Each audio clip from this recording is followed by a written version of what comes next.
Okay. Get to the point where you got all your rods and pistons. And you're ready to put it together. You got to do your rings. Now you can see the box is marked third groove, which is your oil ring. You got a top groove, second groove. See who's fucking beeping me.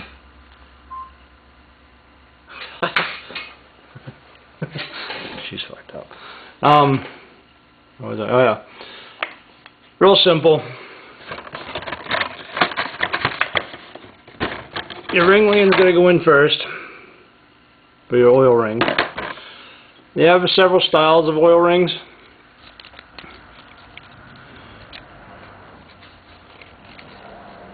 It's not a big deal. You just, you know, these just wind on. If you look at the actual oil ring, you'll see it's kind of weird doing this. Not seeing it. There's little lips. And what happens is these go on, and they catch in that lip.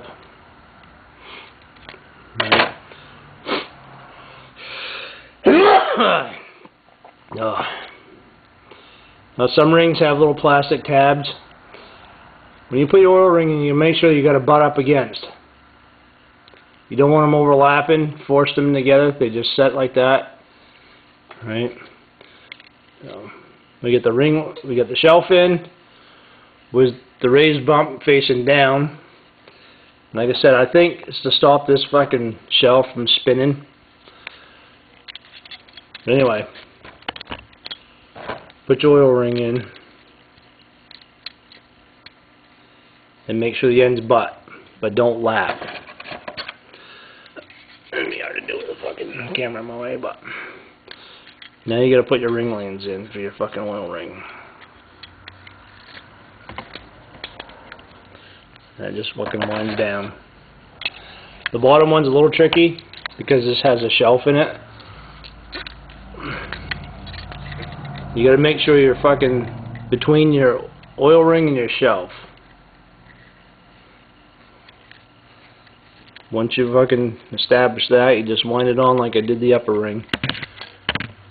You don't want to force them, you don't want to kink them or bend them. You know, but there it is. Okay, now your other rings. Do number 2 next. You'll see it has a dot. Or maybe you won't see, I don't know. Ah, you kind of see it. Right there. Dots face up. Now, these are ring pliers. I recommend buying a set. And then for doing that, opening the fucking ring up so you can slide it down over your piston. If you're very patient and very careful, you can actually twist them on. It's a pain in the ass. You gotta go into your first groove, then catch the ring. It usually tears the skin up on your thumb a little bit. You gotta pull it up out of that groove, then spiral it down into your second groove. They're delicate, they break. But if you can see how easy that was with a pair of pliers. Now the top groove. This is a Molly ring set. It's a performance set. Oh look, they actually call them racing rings. Oh, this is a Molly filled ring. I think I showed you before in one of the tear apart video, which I think I might have lost when the computer crashed. But if you look real close, you can see the center of this ring is shiny. Then there's a thin layer of black and another thin layer of black. Yeah, you can see it right there. That shininess is the Molly. It's a Molly filled ring. A lot of people crave over it. Yes, it does slide up and down the cylinder better. It's got its place in life. I use them. The only problem is So a lot of people don't know, when you're filing your rings, you can tear that moly filling out. So if you're filing your rings with a file, don't file like that. File in, not out. Push your file in, pull it out, file in, and that will stop the moly from fucking chipping out. The other thing is the cylinder prep. Most cylinder hones are kind of a rough grit, around 240ish, 250, somewhere around there. It's too rough for the moly. If you're using a moly ring, your final hone finish has to be like 400 grit. So that hone that you buy at Napa isn't going to cut it. I have wrapped fucking 400 wet sandpaper around a fucking Napa hone and buzzed them a little bit. All you're going to do is prematurely wear your moly off your ring. I mean, you're not going to have really engine failure. But your machinist, when he's doing the fucking block for you, you have to let him know. It's best to have these parts before you even take it to the machine shop, because everything has to be fitted. You know, you got a wall clearance between your piston and your cylinder. That has to be machined in on the home machine. They bore them. They cut it a few thousand shy of what the actual finish size is going to be, then they hone it to size. Okay, again, dot up. Oh, tricky, the camera in my way. Spread it and fucking pop it on.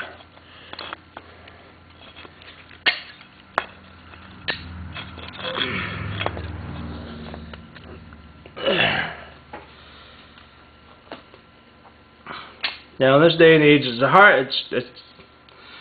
kind of hard to find somebody that actually cares about what they do, and they're going to be honest about it. There's a lot of bad machine work going around right now. A lot of fucking crappy engines being built. It's almost like people just don't give a fuck anymore about what they do or what they put their name on. Okay. Now, before you put the piston in, where's my fucking wrench?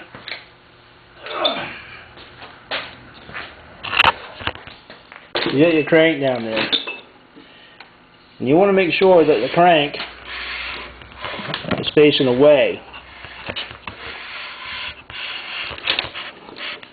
The crank wants to be on bottom dead center of the cylinder that you're putting the piston in. Now you can see the crank throw was over here, and the piston I'm putting in is coming down through.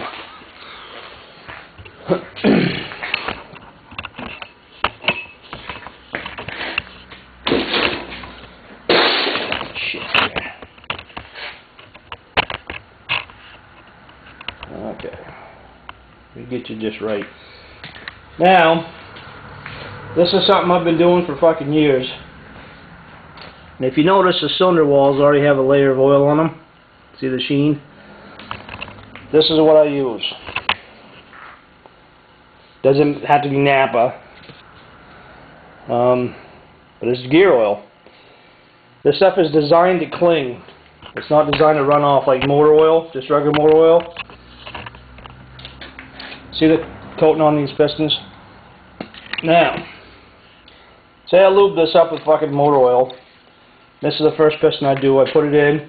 By the time this motor's done, that motor oil is already washed down to the bottom of the cylinders, and this fucking piston's almost dry in there. It'll actually start scuffing this coating off. Right? But this fucking gear oil, I love it. It stays in place. It's real fucking slick. But anyway, put some on your piston. Now, ring gaps. I've got a gap here. My other gap is over here. When you do these, you want your ring gaps opposite each other.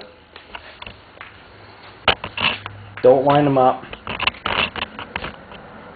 Now, the next thing, you got to squish your rings. Now, I've gotten this. This is what I use. I have several ring compressors here, and I fucking hate them. You can buy these from Summit. Pretty much any place that sells engine stuff has these. They make a universal one that's got a slice down it, and it's got a clamp around it. My machinist has one. He says it works really good. The only thing is, you got to make sure that groove isn't lined up to your piston ring wraps. Let me get you back here to show you. But all you do is drop that down the hole. Lightly push on the edge of your rings a little bit so they get down in. Okay.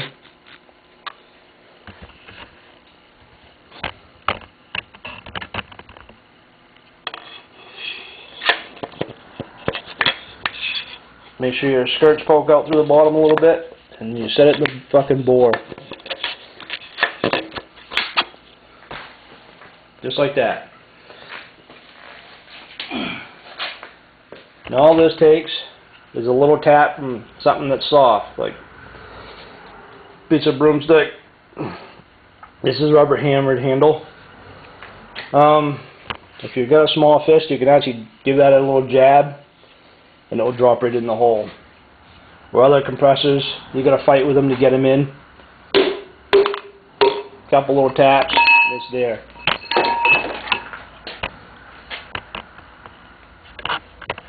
See how easy that was? Now, I'm just going to roll it over and I'll show you what to do underneath. Okay, what you want to do is make sure your journal's clean. No shit on it. And you got your rod down there. Now these have the fucking cap screws, they don't have bolts. You can actually buy bolts. Little rubber condoms that go on the bolts so you don't damage your crank as you're pushing it in.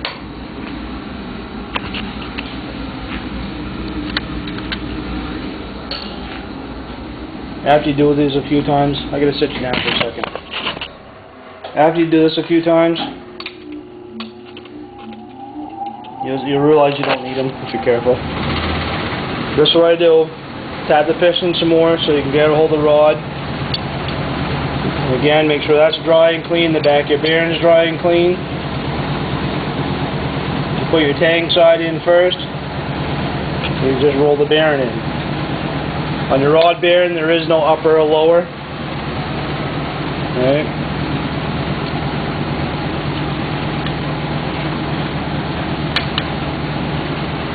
And you just hold this. You reach in on the back side of your hand, hold that up, and tap the piston into the hammer, real gently. And you're doing that. When you tap it in to hear that dead sound, you're done. No more tapping needed. You get your other bearing.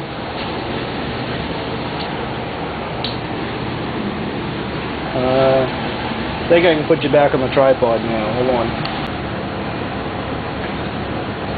Again, make sure everything's clean and dry. Slide your shell in place. Now, as I said, I'll do the plastic gauge thing with you one more time. Oh, I want to point out something here for a second. It's quite important. Remember the chamfer I was talking about on the rods? Here's the big chamfer that goes towards your crank. The shallow chamfer goes towards your other rod.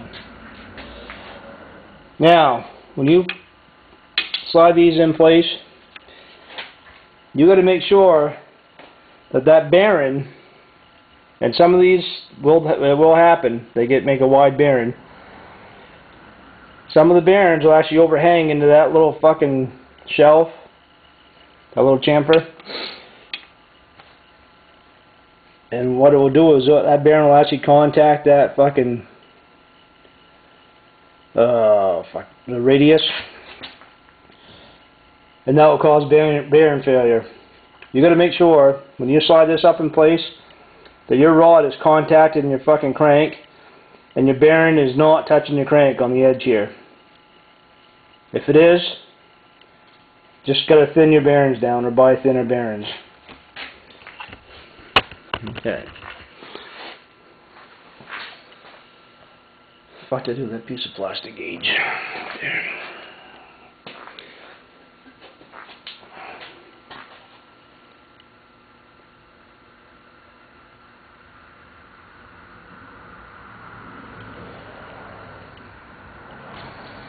And again, tang to tang.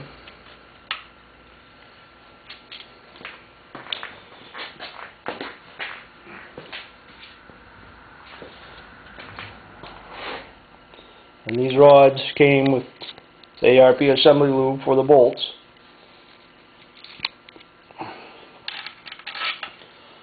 They make different quality of ARP bolts.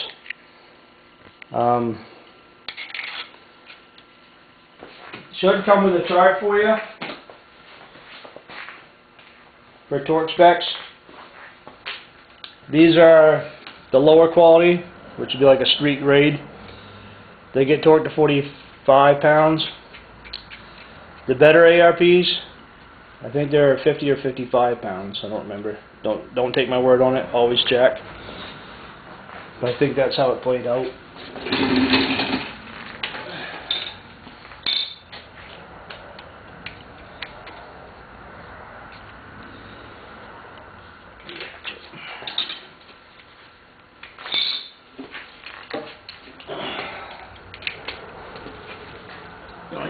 One of the downfalls of these things is they're fucking 12 bolts. They're a 12 point instead of a 6 point bolt. You only have one socket that fits. If I had to, it'd be nice. Now again, when you're doing this, when you torque, you don't want to jerk, you don't want to stop. You want to have enough room to do one slow, fucking smooth pull till the click.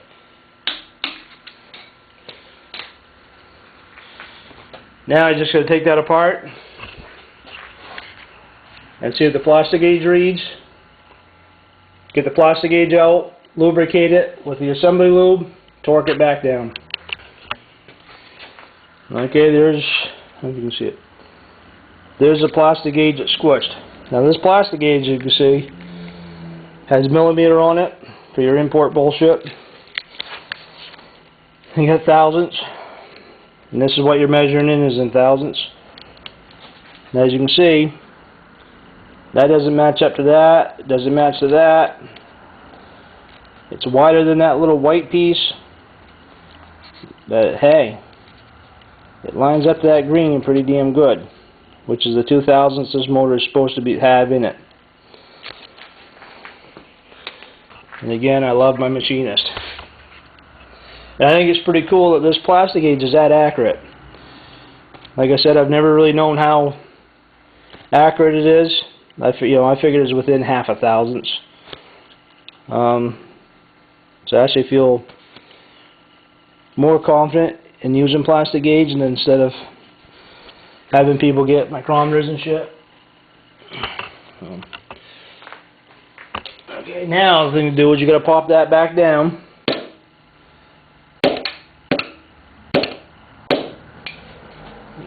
Ain't gonna go much, just gonna go enough to get some lube down in there.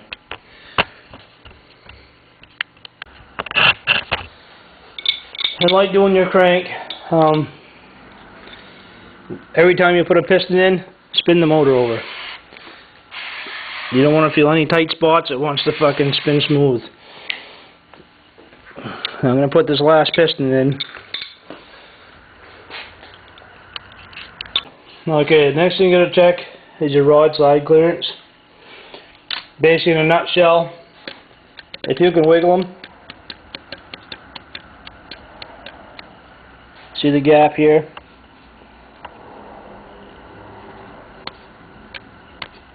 If you can do that, you're good to go. The important thing is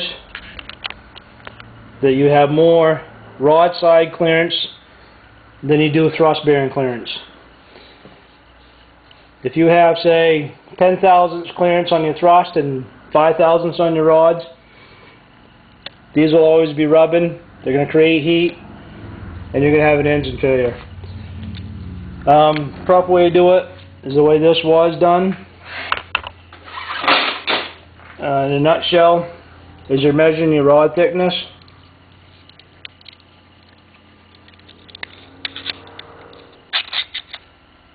You would measure the thickness of your rod, each one. Then you measure your crank thickness, the size of the hole. And the difference between these two when you crank, that's your side clearance.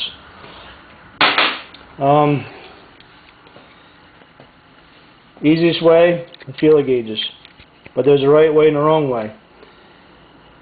Now if you look at this, that 20 thousandths feeler gauge slides right in. Now I watched a guy on YouTube do this. I should have commented, but I didn't. And he's like, oh, you got 20 thousandths fucking rod side clearance. But he's wrong. You don't. Because what's happening is you got the 2 thousandths oil clearance. So when you wedge that in there, it's actually spreading this part of the rod and closing this up. So there's kind of doing that to your rods. To check your rod side clearance with feeler gauges, you need 2 of them. Now if you see, this 20 gauge won't fit in there. That's because this is cockeyed. It's not true. In reality, if I slid probably a 17 or an 18 in here, I could slide one in here. And that'd be the fucking correct clearance. Okay. Let's see if I can hold this fucking tripod.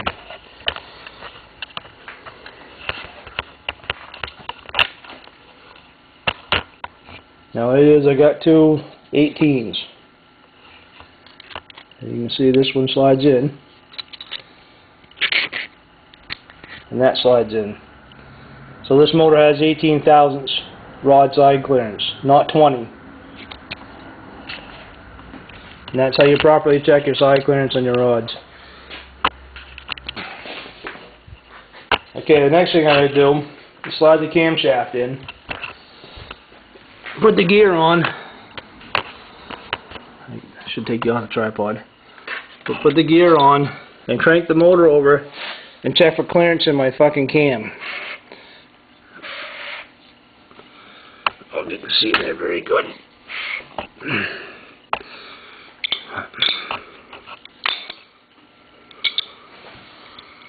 You can't see in there, but if you watch, you can see the rod come passing through the cam hole. And that's why on some strokers, oh, you can kind of see one in there. The second one in, you can see there's a fucking rod poking up. And right here, it's poking up past the journal just a little bit. You can have cams ground on a small base circle to avoid that problem.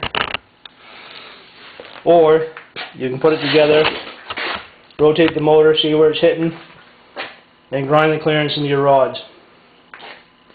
I'm hoping not to have an interference problem because I got cap screws and the rods are already chamfered a little bit from scat, but I have to check it.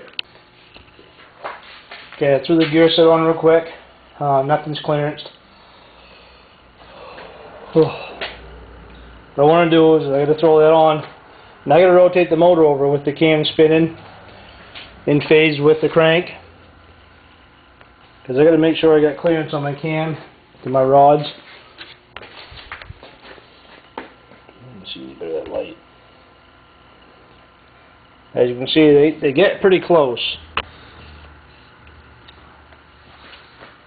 And when you do this, you want to rotate the engine over a few times, not just like one rotation. Because you want your intakes and all your exhaust working.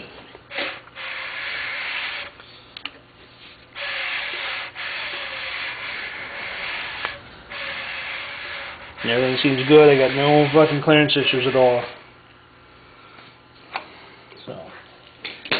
So now I can install the fucking cam gears correctly with all the clearances and shit. Okay. Now the first thing you can do to set up a timing gear set. Some people don't like these because they make a little noise. I don't mind them. First, I think they sound kind of cool, but then again, that's probably the fucking idiotic kid in me. This is the quiet style, and the quiets do make noise. And trust me, the noisies are fucking noisy. Anyway, first things first, put your gear on, put your cam gear on. This is just finger tight mock up right now, because I want to clearance this. But, big gear goes to your fucking passenger side of your block. The small one to the driver's side. And what we got to do is clearance it here. And as you can see, there's a fucking post right there that goes in and hits against the block. Now, the timing cover in place, we need to have some clearance in there. Different companies probably require different gaps. I usually run around 20 thousandths minimum. And there's several ways you can do this. Like right now, with that in place, I could put some Play-Doh on there, or, you know, something to that effect. Put the timing cover on, take it off, and measure the thickness of the Play-Doh. Another way is you can pull your gear out like that.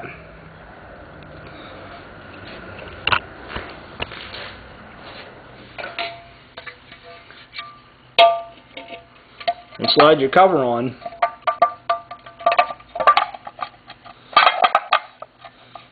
And what that will do is push those gears in. My cover's not touching my block. It's actually hanging up a little bit. Now, as you can see, the post is right up against the block. Now, to fix this, it's real simple. Grind some of that away. All you do is grind that off till you get the clearance that you need. Okay, I've been grinding and setting the cover back in place. If you notice, I'm doing this without the gasket. What I normally do is keep grinding a little bit, set it out, put the cover on, and keep checking with a feeler gauge. Right, what I got is a 10 thousandths gauge. When I can just slide that up in there, right now with no gasket I have 10 thousandths clearance. Now once I put the gasket on, I'm going to have an easy another 10 thousandths clearance. So I'm going to have my 20 fucking thousandths minimum easily. I think there's a wide gap there. There's like of tolerances, like I don't know, 15 to 50 thousandths. Anywhere in between there is good to go. I like to run 20-ish. That's you know, if you want to put, you know, I recommend putting it into whatever your directions say. But if they tell you 15 to 50, that's a lot of area to span. Keep it on the tight side. It's, you know.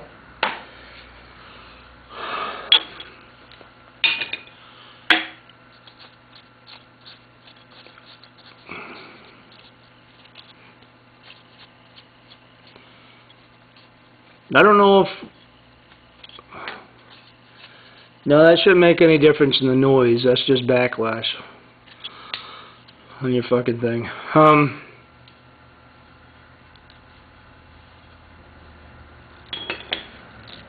Now I gotta dig all the stuff out for this thing, set this all up.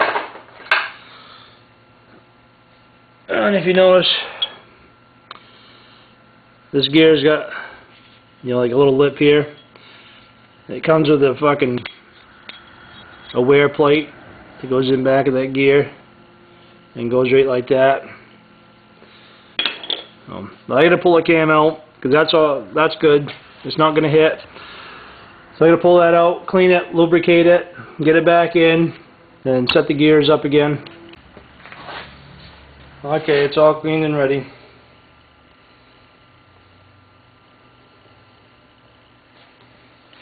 And again, lube.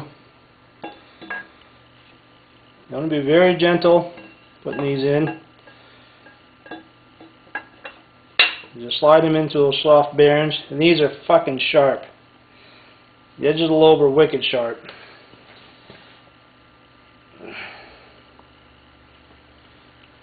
You do this and try not to nick your fucking bearings. So take your time putting it in. You gotta lift it. Sometimes you gotta spin it.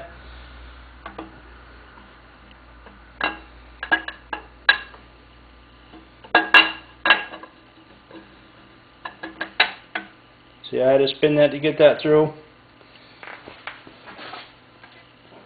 Because the rod was up inside the fucking journal hole.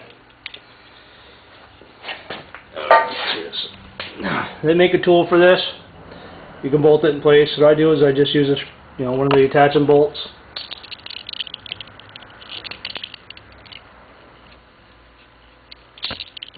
Wind it in. Push the vice grips up against the cam, clamp it in place, then spin it tight.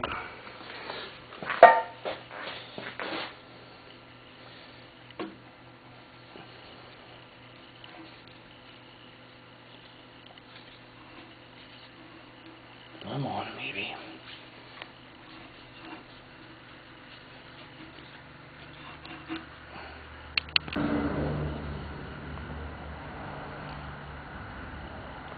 So I had to spin the motor a little bit to get that fucking, then you clear the rod.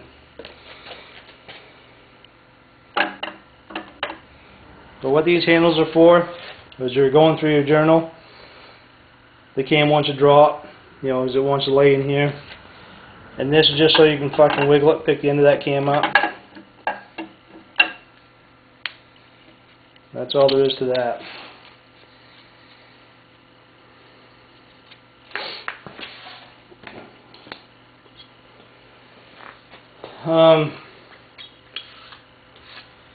Cam gear, nothing special.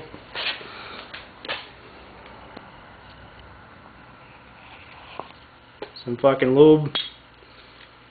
Thrust plate, some more lube.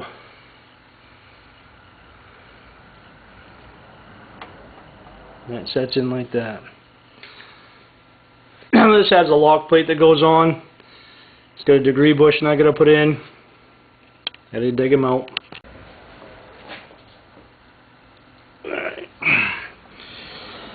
Okay, these here are degree bushings. Let me tilt this fucking thing so you can see my hand. If you notice, they got offset holes. This is a 0 bushing, it's just a centered hole.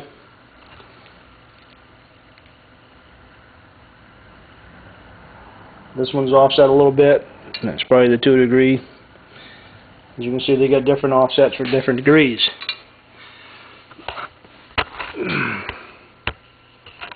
Now some of these, this came big. This came with a hole. It came with the bushings. That's fucking cool. A lot of times you gotta buy them separate. You gotta drill a hole to the size of the bushing.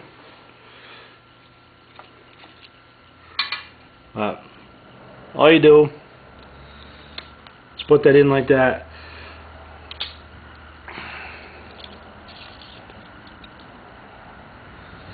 Now this is going in straight up. I'm not advancing the cam. I was having a toss up on which cam to run in this motor, because I know the owner would like to have 500 horse. I also know he wants to drive the fucking thing on the streets.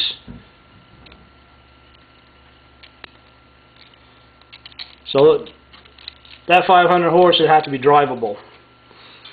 It's going to have to idle good. It's going to have to drive in-town traffic.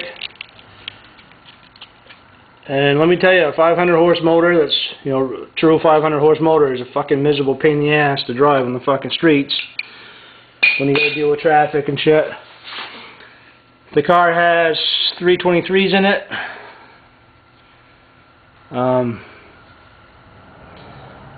It's a big car. It's a 4-door 57 Chevy. So it weighs quite a bit. The motor has to make torque. And the cam I was going to use was a Extreme Energy 284 cam. It's a roller cam. If I'd have put that in this motor, I'd have advanced it 2 or 4, probably 4 degrees. And that'd shift all my power down, make a little bit more cylinder pressure. It would have been probably streetable. Probably would have made this 500 horse. But what I did is I went with a smaller cam.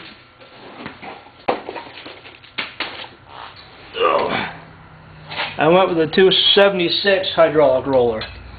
Now this cam, this is 11-to-1 motor, and with 270 degrees, it's going to make some fucking torque.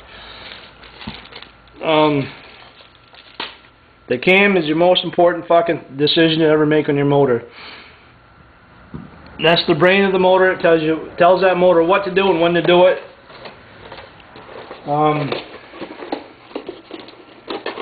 My personal opinion, that's the only fucking thing you want to put in a motor. Okay, I've got the gear on. It's, you know, again, finger tight. I am torquing down. I'm just doing clearance right now.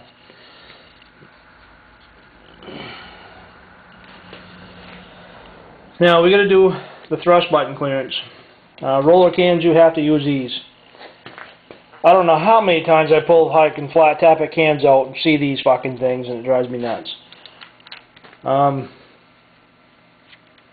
Roller cams, the lobes are made equal on both ends.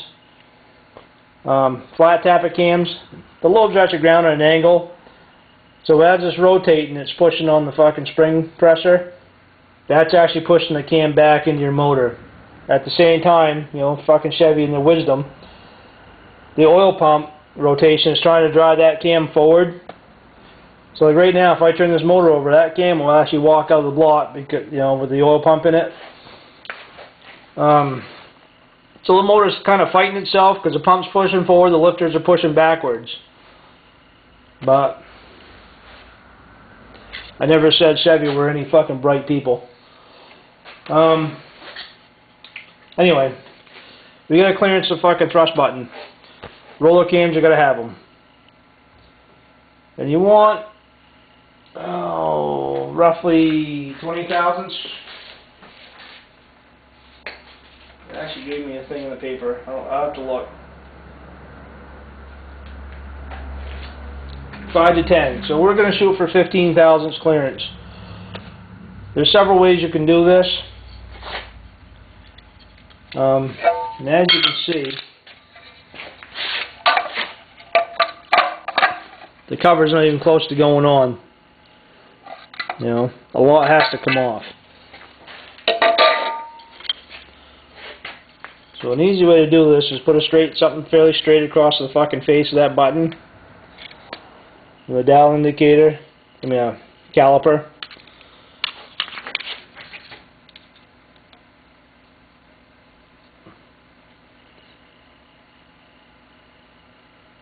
Push it to you with a stick.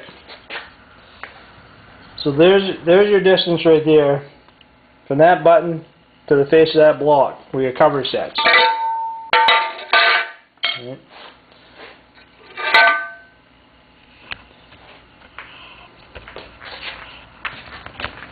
Now you take your cover. What the fuck? Pain in the ass to do holding everything, I'll tell you. That'll work.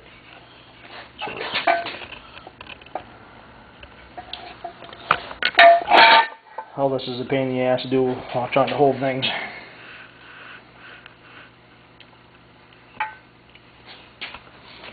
I don't know if I can set you someplace so you can see. Sorry for being so dirty with this fucking thing, but I'm trying to get the tripod. Okay, there we go. So now, we know right there is where that thrust button is going to sit. So before we can even start getting the clearance into this, we have to remove that much off the fucking thrust button. So basically, we're going to cut that thrust button almost in half. And as you can see, there's plenty of room to do so. They make several types. They make a solid button. I like the bearing type. That's my preference. You can use whatever you want. But I gotta get the cutoff tool, cut this thing in half.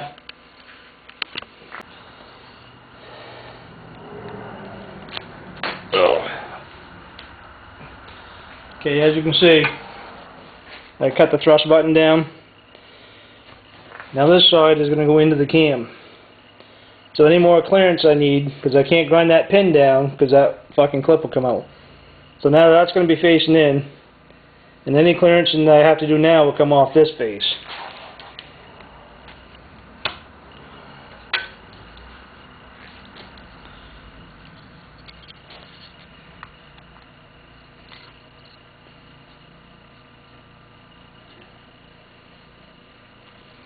I don't know if you can see this.